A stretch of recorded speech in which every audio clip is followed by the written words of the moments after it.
Ang kwento ng summer ko, nag-outing kami ng BKB.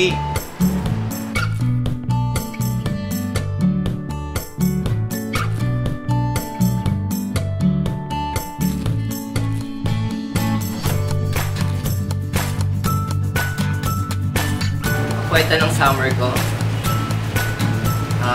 nagpunta kami sa Apo Reef, tsaka nag-surfing kami sa Baler.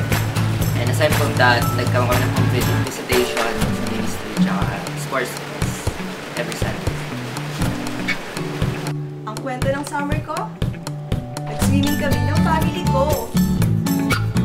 Ang kwento ng summer ko, nakapag-invite ako sa Sunday service and nakasama ko yung mga invites ko sa paligan ng network namin.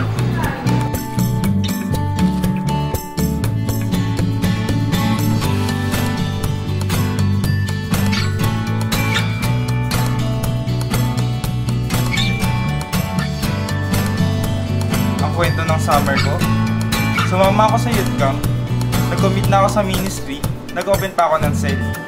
Sa youth camp, sobrang saya kasi habang nag-enjoy kami, natututo din kami ng Word of God. Nag-commit ako sa Cryon nitong last week of March lang. Nakakapagod pero fulfilling talaga eh. Sa People Ministry naman, actually kaka-encounter ko lang last Feb eh. Pero ang galing kasi ni God, kasi meron na kagad akong 3 disciple.